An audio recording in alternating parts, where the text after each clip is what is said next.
உங்க இயேசு யாருன்னா பணம் எங்க இருக்குன்றத உங்களுக்கு காட்டக்கூடியவரா இருக்கிறார். ஆமென், ஆமென். பணம் எங்க இருக்குன்றத உங்க கண்களை பார்க்க செய்கிறவராய் அவர் இருக்கிறார். அந்த பக்கத்திற்கு உங்களை வழி நடத்தக்கூடியவராய் அவர் இருக்கிறார். ஆமென். யோசித்திராத இடத்துல இருந்தெல்லாம் பணம் வருங்க. ஆமென். உங்க மனதை குறுக்கிக்காதீங்க, உங்க எண்ணத்தை குறுக்கிக்காதீங்க, அதெல்லாம் உடைச்சு போட்டுருங்க. நீங்க சிந்திக்காத யோசிக்காத இடத்துல எல்லாம் இயற்கைக்கு அப்பாற்பட்ட விதத்திலே ஆமென் the money will come. Amen. நான் சொல்றேன், the money is coming in a supernatural manner. Amen. The gold is coming in a supernatural manner. Your promotion is coming in a supernatural manner. Your land and your house, your cars is coming in a supernatural manner. Father, I open that realm in this place. Those are watching in online, I release that same anointing, Father. Hallelujah. Hallelujah.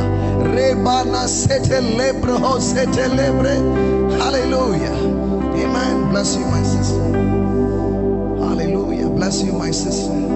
Bless you, my sister. எல்லாம் சொல்லுங்க, எதிர்பார்க்காத இடத்துல இருந்தெல்லாம் எனக்கு பணம் வரும், எனக்கு நன்மைகள் வரும். பணம் மட்டும் இல்லை, உங்களுக்கு என்ன நன்மை வேணுமோ அதெல்லாம் அன்எக்ஸ்பெக்டட் பிளேஸ்ல இருந்து, எதிர்பார்க்காத இடத்துல இருந்து. Amen. Bless you. Bless you. Amen. It will come. Amen. Chala ma shako la brekete la prahandele le mono setala hantala broko le brahantele me necrohosete lebre. Bless you, brother. Bless you, brother. Kodi kodiya varatum. Amen. Hallelujah. இப்பதான் container அமெரிக்காவுக்கு prayer பண்ணி அனுப்பி இருக்கிறோம்.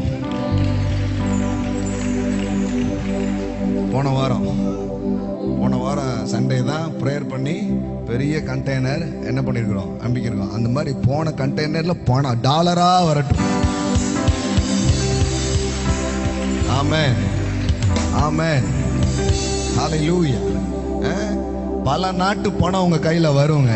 நான் சொல்றேன், get ready. ஆமென். ஆமா, சீக்கிரமா Singapore மணிலாம் வரப்போகுது. ஆமென். மலேசியா பணங்கள் வரப்போகுது, பவுண்ட்ஸ் வரப்போகிறது. ஆமென். bless you sister. வேதத்திலே ஆண்டவராய் இயேசு கிறிஸ்துவை காட்டுகிற ஒரு விதம் ஒன்று இருக்குது. பவுலடிகள் சொல்றாரு, சிலுவையில் அறையப்பட்ட அவரையே நான் உங்களுக்கு பிரசங்கிக்கிறேன், அந்த சுவிசேஷத்தை பிரசங்கிக்கிறேன் அப்படிங்கிறார். கலாத்தியர் புத்தகத்தை எழுதும்போது பவுலடிகள் சொல்லும்போது, அன்றைக்கு இருந்த கலாத்திய அந்த விசுவாசிகளுக்குள்ள வேறொரு இயேசுவை, வேறொரு சுவிசேஷத்தை, வேறொரு ஆவியை பிரசங்கிக்கிற சில கல்ட்டு கூட்டம் வந்து அந்த விசுவாசிகளை கலங்கடிக்கும் போது, அந்த கல்ட்டு கூட்டத்துக்கு விரோதமாக பவுலடிகள் நிருபங்களை எழுதி எச்சரிக்கிற விஷயத்தை பார்க்கிறோம். அவங்க பவுலடிகளும் மற்ற அப்போஸ்தலர்களும் பேசாத ஒரு சுவிசேஷத்தை பேசி மக்களை வந்து வஞ்சிக்க நினைச்சுக்கிறாங்க. ஆண்டவராகிய இயேசு கிறிஸ்துவை தாண்டி வேறொரு இயேசுவை பிரசங்கிக்கிறாங்க இன்னைக்கு. அதே போலதான் இந்த பாலசேகரும் பார்த்தீங்கன்னா இன்னைக்கு வேறொரு இயேசுவை பிரசங்கிக்கிறார். இவர் பிரசங்கிக்கிற இயேசு எப்படிப்பட்டவராய் இருக்கிறாரு அப்படின்னு கேட்டீங்கன்னா, பணத்தின் பக்கம் இழுத்து கொண்டு போய் பார் இங்கே பணம் இருக்கிறது என்று காண்பிக்கிற இயேசுவாய் இருக்கிறார். வித்தியாசமான இயேசு. இன்னைக்கு ரோமன் கேத்தலிக் திருச்சபைக்காரங்களாம் குழந்தை இயேசுவை பார்த்துருப்பீங்க. இன்னும் பல இயேசுக்களை நீங்க பார்த்துருப்பீங்க. இன்னுமே இயேசு குழந்தையாவே அவங்க மடியில வச்சிட்டு இருப்பாங்க. இயேசு வளர்ந்து அவர் நம்முடைய பாவங்களுக்காக மரித்து 3ஆம் நாள்ல உயிரோடு எழுந்து பரலோகம் போயிட்டாரு. அவருக்கு இன்னைக்கு வயசே கிடையாது. ஆண்டவராய் இயேசு கிறிஸ்துவுக்கு ஏஜ், கடவுளுக்கு எங்கங்க வயசு? நித்தியமா இருக்கிறவர் தான் அவர். அப்ப கடவுளை எப்படி தொழுது கொள்ளுகிறவர்கள் ஆவியோடும் உண்மையோடும் அவரை தொழுது கொள்ள வேண்டும் என்று எப்படி தொழுகை செய்ய வேண்டும், எப்படி நாம் தேவனை பார்க்க வேண்டும் என்கிற விஷயத்தையெல்லாம் வேதம் முழுமைப்படுத்தி நமக்கு தந்துருச்சு. ஆனா இன்னைக்கு அவங்க பாத்தீங்கன்னா ரோமன் கேத்தலிக் திருச்சபைக்காரங்க இன்னும் இயேசுவை குழந்தையாக வைத்துக்கொண்டு குழந்தை இயேசு, பாலன் இயேசு இப்படியெல்லாம் வந்து தாளாட்டிக்கிட்டு இருப்பாங்க. அவங்க செய்யற ஒவ்வொரு விஷயம் பாத்தீங்கன்னா ஒவ்வொரு கிறிஸ்துமஸ் அப்பையும் ரொம்ப குழந்தைத்தனமாக கூட இருக்கும். சரி, அது போகட்டும். இப்ப இந்த பாலசேகர் என்ன செய்யறாரு பாத்தீங்கன்னா, இயேசுவை இந்த இயேசு இல்ல, அவர் காட்டுற இயேசு வேற. அவர் காட்டுற இயேசு வந்து சாத்தான், பேரு மட்டும்தான் இயேசுன்னு என்ன செஞ்சுக்கிட்டாங்க, வச்சுக்கிட்டாங்க. ஆமா, இப்ப சாத்தானுடைய விஷயங்கள் தான் முழுக்க அவரு பேசுறாரு. 2 எஜமான் ஆண்டவராய் இயேசு கிறிஸ்து சொல்லும்போது 2 எஜமானுக்கு ஊழியம் செய்ய ஒருவனாலும் கூடாது அப்படிங்கிறாரு. ஏன்? ஒருவனை பகைத்து இன்னொருவனை நேசிப்பான் அப்படிங்கிறாரு. இன்னைக்கு இந்த 2வது எஜமானாகிய பணத்துக்குத்தான் நிறைய ஊழியக்காரங்க ஊழியம் செஞ்சுக்கிட்டு இருக்கிறாங்க. அதுல முக்கியமான ஆள் இந்த பாலசேகர். இவரை பத்தி முதல் வீடியோவில் ரொம்ப விளக்கமா நிறைய டீட்டெயில்ஸ் கொடுத்துருப்பேன். அதை தயவு செய்து பார்க்காதவங்க நீங்க போய் பார்த்துக்கங்க. இதுல இயேசுவை ஒரு வசனத்தை கோடிட்டு காட்டி இவர் மக்களை அப்படியே மதிமயங்க செய்கிறார். பணத்தின் மேல் ஆவலை தூண்ட வைக்கிறார் இயேசுவின் பெயரால. என்ன சொல்றாரு? உன்னை அதிசயங்களை காண பண்ணுவேன் அப்படின்னு ஒரு வசனம் இருக்கு பாத்தீங்களா? அந்த வசனத்தை வச்சு ஆண்டவர் உன்னை அதிசயங்களை காண பண்ணுவார். நீ எதிர்பார்க்காத இடத்துல இருந்தெல்லாம் உனக்கு பணம் கொட்ட போகுது, வரப்போகுது. நீங்க நினைக்காதீங்க, உங்க சிந்தனையை குறுகி கொள்ளாதீங்க. நீங்க எதிர்பார்க்காத, நினைச்சு கூட பார்க்காத இடத்துல இருந்து பணங்கள் கோடி கணக்கில் உங்களுக்கு குவிய போகுது அப்படின்னு பேசுறாரு. பேசும்போதே இந்த மனதிற்குள்ள அந்த அந்த பார்த்து கொண்டிருக்கிற கேட்டுக்கொண்டிருக்கிற விசுவாசிகளுடைய உள்ளத்துல அந்த பண மோகம், அந்த ஆசை தூண்டப்பட்டு, எப்படி இச்சை இந்த தூண்டப்பட்டு உடனே போய் அவங்க என்ன செய்யறாங்க? அவருடைய கையில தங்கத்தை திணிக்கிறார்கள். அங்க ஒரு 5-6 பேர், ஒருவேளை அவரே கூலி பேசி வச்சிருந்தாரா, இல்ல உண்மையிலேயே வஞ்சிக்கப்பட்டு அவங்க அப்படி கொடுக்குறாங்களாங்கிறது இல்லை. ஆனா எப்படி செஞ்சாலும் அது ஒரு தவறான விஷயம்தான். அவங்க தங்கத்தையும் அதையும் இதையும் கையில கொடுக்குறாங்க. உடனே அவங்கள பிளஸ் பண்றாரு. எங்கெங்கேயும் எதிர்பார்க்காத இடத்துல எல்லாம் வரும்னோன்னா இவங்களுக்கு ஒரு ஆசை வந்துருச்சு. உலகத்துல ஒரு சினிமா ஒன்று எடுத்தாங்க, சதுரங்க வேட்டை அப்படின்னு நினைக்கிறேன். சதுரங்க வேட்டை தான் நினைக்கிறேன். அந்த படத்துல பாத்தீங்கன்னா ஆசையை தூண்டி விட்டு தான் ஒரு மனிதனுக்குள்ள இருக்கிற காசை பிடுங்க முடியும் அப்படின்ட்டு. இன்னைக்கு அப்படிப்பட்ட பல தொழில்கள் இருக்குது. நிறைய சட்டவிரோதமான நிறைய தொழில்கள்லாம் பாத்தீங்கன்னா உங்களுடைய ஆசையை தூண்டி விடுவாங்க. இந்த ரம்மி விளையாடுவதில் கூட பாத்தீங்கன்னா விளம்பரங்களை பண்ணுவாங்க. ஆக்சுவலா அது ஒரு சட்டவிரோதமான செயல் தான். ஆனா அதை ஆட் கொடுத்து அதுல ஆசைகளை தூண்ட விட்டு, நான் இப்படி ரம்மி விளையாண்டேன், லட்சக்கணக்கில் இன்னைக்கு சம்பாரிச்சு என்னுடைய வறுமை நீங்கி ரொம்ப பிளெஸிங் ஆயிடுச்சு அப்படின்னு சொல்லி ஈர்ப்பாங்க. அந்த ஆசையில தூண்டப்பட்டவங்க பாத்தீங்கன்னா ரம்மிங்கிறது உள்ள போய் நிறைய பேர் தன் வாழ்க்கையில எல்லாத்தையும் இழந்து கடைசியில வாழ்வே போய் நிறைய பேர் தற்கொலை பண்ணிக்கிறாங்க. நிறைய பேர் நம்ம வலைதளங்களை பார்க்குறோம். அப்படி போய் நிறைய அந்த பணத்தாசையில விழுந்து இருக்கிற பணத்தையும் பறிகொடுத்து தற்கொலை பண்ணி கொண்ட கேஸுகள்லாம் நிறைய இருக்குது. அதே போல இந்த சதுரங்க வேட்டை மூவிலையும் அதே மாதிரி தான் எடுத்திருப்பாங்க. மனிதர்களுடைய ஆசையை தூண்டிவிட்டு அவங்க கிட்ட இருக்கிற பணத்தை ஆட்டையை போட்டு அந்த குறிப்பிட்ட நபர்கள் கோட்டையும் சூட்டையும் போட்டுக்கிட்டு பணக்காரனா ஓடி போயிடுவாங்க. கடைசியில் ஆசைப்பட்டவங்க இப்போ வறுமை நிலையில போய் அவங்க நிலைமை அதோகதி ஆகி போயிடும். ஸோ அதே போலதான் இவரும் பார்த்தீங்கன்னா அப்படி மோட்டிவேஷனா அந்த வசனங்களை பணத்தாசை ஒரு தவறான இயேசுவை காட்டுறாருல்ல, உண்மையான இயேசு அப்படிப்பட்டவர் இல்லை. இவர் காட்டுகிற இயேசு பணத்தின் பக்கத்தை இழுத்து கொண்டு போற இயேசு. இங்கே பணம் இருக்கிறது என்று காண்பிக்கிற இயேசா. இதை சொல்லி பேசும்போதே அப்படியே தங்கத்தை கொண்டு கையில திணிக்கிறாங்க. ஏன்? இவருக்கு கொடுத்தா பணம் நமக்கு குவியும், கொடுத்தாதானே ஆசீர்வாதம் இவங்க போதிக்க ஆரம்பிச்சிடுறாங்க. ஸோ அந்த அடிப்படையில இவங்க கொடுத்து அந்த பண இச்சையில என்ன செய்யறாங்க? தூண்டப்படுறாங்க. தயவு செஞ்சு இப்படிப்பட்ட ஆவிகளுக்கு எச்சரிக்கையா இருங்க. அநேகர் ஒரு தவறான புரிதல் என்ன நினைச்சுக்கிறாங்கன்னா, இந்த இயேசு கிட்ட நம்ம ஒரு லட்சங்களை கொடுத்தாதான் அவர் 10 லட்சமா திருப்பி தருவாரு அப்படிங்கிற ஒரு தவறான சிந்தனை. இது ஒரு தவறான போதனை. அப்படியெல்லாம் பைபிள்ல எந்த இடத்துலயும் அப்படிப்பட்ட வசனங்கள் இல்லை. ஒரு மனுஷன் ஏழையாவும் இருக்கலாம். ஆண்டவரே சொல்றாரு, நான் ஏழையும் பணக்காரன் நான் தான் உண்டாக்கினேன். அதனால ஏழை உழைத்து பணக்காரனாக முயற்சி செய்யலாம் ஒழிய கடவுளை தேனா நான் பணக்காரன் ஆயிர முடியும் அப்படிங்கிற அந்த விஷயங்கள் வேதத்துல எங்கேயுமே சொல்லப்படாத ஒரு விஷயம். ஸோ பக்தி சார்ந்த விஷயம் நம்மை நல்ல மனிதர்களாக மாற்றுவதற்கே ஒழிய நமக்குள்ள ஒரு பேராசைகளை தூண்டி விடுகிற விஷயமாக எந்த ஒரு பக்தி சார்ந்த விஷயம் போனுச்சுன்னா அது கண்டிப்பா கல்ட்டா தான் இருக்க முடியும் என்பதை உறுதியாக புரிந்து கொள்ளுங்கள். என்னவோ தெரியலங்க, இந்த மாதிரி ஃபோர்ஜரி பண்றவங்க, பிராடுத்தனம் பண்றவங்க, மக்களை வஞ்சிக்கிறவங்க பூரா இந்த போலி அந்நிய பாஷையை பேசுறான். இந்த பாருங்க, இவன் ஷாக்கட்டா பக்கட்டா பட்டான்னு ஏதோ ஒன்று உளறிக்கிட்டு இருக்கிறாப்புல. ஆக்சுவலா பைபிள்ல சொல்லப்பட்ட அந்நிய பாஷை மற்றவர்கள் பேசுகிற மொழிகள் அப்படின்னு சொல்லிட்டேன். அதுதான் அப்போஸ்தலர் 2ஆம் அதிகாரத்துல அந்த உலகத்துல பேசப்பட்ட பல மொழிகளை அன்றைய அப்போஸ்தலர்கள் பேசினாங்க. அது ஒரு வரம். இந்த வரத்தை குறித்து நாம் 1 கொரிந்தியர் 12ஆம் அதிகாரத்திலையும் பார்க்கிறோம். ஆனா இதை தாண்டி இவங்க ஒரு போலி அந்நிய பாஷையை பேசுறாங்க பாத்தீங்களா? இந்த வாய்க்கு வந்ததெல்லாம் உளர்றது, அவனுக்கு என்னெல்லாம் தோணுச்சோ அதெல்லாம் வாய்க்கு லொடலொடன்னு உளர்றது. இந்த உளறல் ஆவியுள்ள எல்லாரும் பாத்தீங்கன்னா வஞ்சிக்கிறவனா தான் இருக்கிறான்.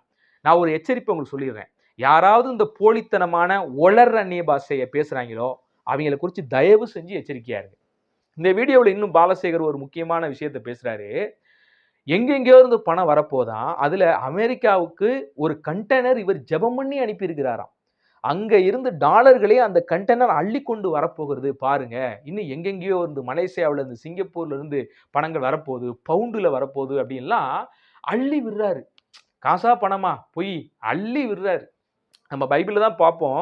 யோவான் புத்தகம் 8ஆம் அதிகாரம் 44 வசனத்துல சாத்தான் வந்து பொய்யனும் பொய்க்கு பிதாவா இருக்கிறானா, அவன் பொய் பேசும்போது தன் சொந்தத்தில் எடுத்து பேசுகிறானா. அதே மாதிரி சொந்தமா அப்படியே அடிச்சு கப்சாவை விடுறாரு. எவன் வந்து இதெல்லாம் ஆராய போறான் அப்படிங்கிற மாதிரி. ஆக்சுவலா அமெரிக்காவில இருந்து வருகிறவங்க இவ்வளவு ரூபாய் தான் பணத்தை கொண்டு வரணும் அப்படிங்கிற ஒரு விதி இருக்குது. இவ்வளவுதான் தங்கத்தை எடுத்துட்டு வரணும் அப்படிங்கிற விதி இருக்குது. இதை அங்கேயே வச்சு என்ன செஞ்சிருவாங்க, எல்லாத்தையும் செக் பண்ணி மானிட்டர் பண்ணி தான் அங்கிருந்து நம்ம ஏர்போர்ட்ல இருந்தே நம்ம வெளியே வர முடியும். ஆனா இவரு கண்டெய்னர் அனுப்பி இருக்கிறாராம். கண்டெய்னர் போய் அங்க டாலர்களை அள்ளிக்கிட்டு வரப்போதான். இது எங்கே கொடுமை? சட்டத்துக்கு விரோதமான ஒரு பொய்யை அள்ளி விடுகிறார். அதையும் அங்க இருக்கிற மக்கள் பாருங்களேன், ஏமாளித்தனமாக அப்படியே போய் அவங்க கிட்ட கொடுத்து பணத்தை கொடுத்து ஏமாந்துக்கிட்டு வர்றாங்க. சோ இது தேவனையும் வேதத்தையும் அவமானப்படுத்துகிற ஒரு செயல். இவர் காண்பிக்கிற இயேசு அவர் இயேசு அல்ல, இயேசுங்கிற பேர் வச்சிருக்கிற ஒரு சாத்தானின் ஆவி.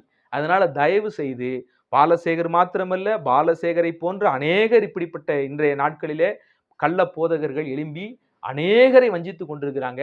தயவு செய்து எச்சரிக்கையா இருங்க. இதை குறித்து பல வசனங்களை நம்ம பல டைம் சுட்டி காட்டினாலும் மீண்டும் ஒரு சில வசனங்களை வாசிக்கிறேன், கவனிங்க. பேதுரு சொல்லும்போது 2 அதிகாரத்துல 1வது அந்த வசனத்துல அவர் சொல்லும்போது சொல்றாரு, முக்கியமான அந்த பாயிண்ட்டை மட்டும் உங்களுக்கு நான் சொல்றேன். அவர்கள் கேட்டுக்கேதுவான வேத புரட்டல்களை தந்திரமாய் நுழைய பண்ணியான். வசனத்தை தான் பேசுவாங்க. இப்ப இந்த வீடியோவிலேயே முதலாவது ஒரு வசனத்தை என்ன பண்ணிருக்காரு, போட்டிருக்காரு, அதிசயங்களை காண பண்ணுவேன். அந்த வசனத்துக்கான விளக்கம் என்ன, அது எதுக்காக கர்த்தர் சொன்னார் இஸ்ரவேல் மக்கள்கிட்ட, எந்த சூழ்நிலைகளை சொன்னார், இது எல்லாம் இருக்குது அந்த பைபிள்ல. ஆனா அந்த வசனத்தை இவர் எடுத்துக்கிட்டு அதிசயங்களை காண பண்ணுவேங்கிற அந்த வேடை எடுத்துக்கிட்டு நீ நினைக்காத இடத்துல தான் பணம் வரும்ட்டு அதை வேறு விதமாக திரித்து பேசுகிறார். அந்த வசனத்துக்கு இதுதான் அர்த்தமா? தயவு செய்து சொல்லுங்க, இதுதான் அர்த்தமா? இதுதான் வந்து இந்த கேட்டுக்கேதுவாய் கர்த்தருடைய வார்த்தையை தந்திரமாய் நுழைய பண்ணுவது. கர்த்தர் ஒரு விஷயத்துக்காக ஒரு வசனத்தை கொடுத்திருந்தா இவங்க அந்த வசனத்தை வேறு விதமாக பொருளாசை சம்பந்தமாக அதை திரித்து பேசுவது, தந்திரமாய் உபதேசிப்பது. அதனால கடவுளுடைய வார்த்தை தானே பேசுறாங்க, பைபிள் உள்ள வசனத்தை தானே சொல்றாரு அப்படின்னு நினைச்சுக்கிறாதீங்க. தயவு செய்து எச்சரிக்கையா இருங்க. எப்படி பிசாசு இயேசு கிறிஸ்து வந்து தந்திரமாய் பேசினானோ வசனத்தை வச்சு, நீ தாழ குதியும் பாரு வசனத்துல இருக்குது. சங்கீதம் 91 எழுதி இருக்குதுல்ல, என்ன எழுதி இருக்குது, தூதர்கள் வந்து அப்படியே உங்களை தாங்கி கொண்டு போவார்கள் எழுதப்பட்டிருக்கிறதே, தாழ குதிச்சிரு அப்படின்னு பேசுறான். வசனத்தை தந்திரமாக கேட்டுக்கேதுவாக அங்கே வந்து என்ன செய்யறான், முயற்சி செஞ்சு பேசுறான். அதே போலதான் இந்த பாலசேகரும் பாலசேகரை போன்ற பலரும் பார்த்தீங்கன்னா கர்த்தருடைய வார்த்தை தான், ஆனா அந்த வார்த்தையை தவறான விதத்திலே வியாக்கியானம் பண்ணி தந்திரமாய் உங்களை பிடித்து பொருளாசையிலே ஊறி பழகி போன இவர்கள் உங்களுடைய பணத்தை வஞ்சிக்கிறார்கள், தேவனுடைய நாமத்தை தூஷிக்கிறார்கள், வேத வசனங்களை அவமானப்படுத்துகிறார்கள். இவர்களால் சத்திய மார்க்கம் தூஷிக்கப்படுகிறது என்று வேதம் இவர்களை குறித்து திட்டவட்டமாக எழுதுகிறது. இவர்கள் பேயோரின் வழியிலே பின்பற்றி போன பீழையாமின் வழிகளை பின்பற்றி போனவர்கள். இவர்களை குறித்து எச்சரிக்கையா இருங்க. இவர்களுக்கு வரும் அழிவு அயராது உறங்காது என்று தெளிவாக வேத வசனத்தில் எழுதப்பட்டிருக்கிறது. இவர்களை குறித்து மேலும் பேதுரு சொல்லும்போது என்ன சொல்றாரு பாத்துங்க, இவர்கள் தண்ணீர் இல்லாத கிணறுகளும் சுழல் காற்றினால் அடியுண்டோடுகிற மேகங்களுமாய் இருக்கிறார்கள். என்றென்றைக்கும் உள்ள கார் இருளே இவர்களுக்கு வைக்கப்பட்டு இருக்கிறது. வஞ்சகமாய் நடக்கிறவர்களிடத்திலிருந்து அரிதாய் தப்பினவர்களிடத்தில் இவர்கள் அகந்தையான வீண் வார்த்தைகளை பேசி மாம்ச இச்சைகளினாலும் காம விகாரத்தினாலும் அவர்களை தந்திரமாய் பிடிக்கிறார்கள். தாங்களே கேட்டுக்கு அடிமைகளாய் இருந்தும் அவர்களுக்கு சுயாதீனத்தை வாக்குத்தத்தம் பண்ணுகிறார்கள். எதினால் ஒருவன் ஜெயிக்கப்பட்டிருக்கிறானோ அதற்கு அவன் அடிமையாய் இருக்கிறான் என்று வேதம் தெளிவாக சொல்லுகிறது. அரிதாய் தப்பி வர்றோம். இந்த உலகத்திலிருந்து எத்தனையோ வித இச்சையினால கிடந்தவங்களை தேவ கிருபை அரிதாய் மீட்டு வருது. அவர்களிடத்தில் இவர்கள் தந்திரமாய் சுயாதீனத்தை, சுதந்திரத்தை, ஆசீர்வாதத்தை, பொருளாசையை வாக்குத்தத்தம் பண்ணி அவர்களை கெடுக்கிறார்களாம், அவங்கள வழிதப்பி போக பண்றாங்களாம்.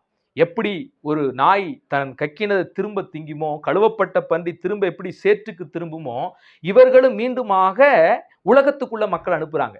இவங்க சபைக்கு போறவங்க எல்லாம் பாருங்க, இவங்களுக்கும் உலகத்துக்கும் சம்பந்தமே இருக்காது. வெளியே எப்படி இருந்தாங்களோ அதே மாதிரி இப்ப உள்ளேயும் வாழ்றாங்க. உள்ளேயும் அதே பொருளாசை, அதே பணத்தாசை, அதே இச்சை, அதே காம விகாரம். இவர் குறித்து நான் ஏற்கனவே போட்டிருப்பேன். சபைக்கு ஒரு பெண்மணி ஜெபிக்க குழந்தைகள் வந்தா இவரே குழந்தைய கொடுத்து அப்படி ஒரு அசிங்கம் பிடிச்ச ஒரு போதகர் இடத்துல போற மக்கள் இப்ப எப்படி இருப்பாங்க? ஸோ தயவு செய்து இப்படிப்பட்ட பீழையாமின் ஆவி உள்ளவர்களுக்கு, பொருளாசையிலே பழகின இருதயமுள்ள போதகர்களுக்கு எச்சரிக்கையா இருங்க. இவங்களை கண்டுபிடிக்கிறது ஒன்றும் ரொம்ப கடினமானது இல்ல. பணத்தாசை பிடிச்சு அவங்க பேசும்போதே, நீ கொடுத்தா தான் உனக்கு ஆசீர்வாதம்னு வேதத்திலே இல்லாத ஒரு உபதேசத்தை செய்யும் போதே இவர்கள் தவறானவர்கள் என்பதை நீங்கள் ஈஸியாக கண்டுபிடிச்சிட முடியும். கர்த்தருடைய பிள்ளைகள் ஜாக்கிரதையா இருங்க. முடிந்த அளவுக்கு இவர்களை குறித்து இவர்கள் காண்பிக்கிற மார்க்கம் சரியான கிறிஸ்தவ மார்க்கம் இல்லை. இவர்கள் போதிக்கிற போதனை வேத போதனை அல்ல. இவர்கள் காண்பிக்கிற இயேசு வேதத்தில் உள்ள இயேசு அல்ல என்பதை நாம் பகிரங்கமாக, நேரடியாக, முகமுகமாக கண்டிக்க வேண்டிய அவசியம் இருக்கிறது. அதனால கர்த்தருடைய பிள்ளைகள் எச்சரிக்கையா இருங்க. முடிந்த அளவுக்கு இந்த விழிப்புணர்வு வீடியோவை மற்றவங்களுக்கு ஷேர் பண்ணுங்க. கர்த்தர் உங்களை ஆசீர்வதித்து காக்கட்டும். God bless you.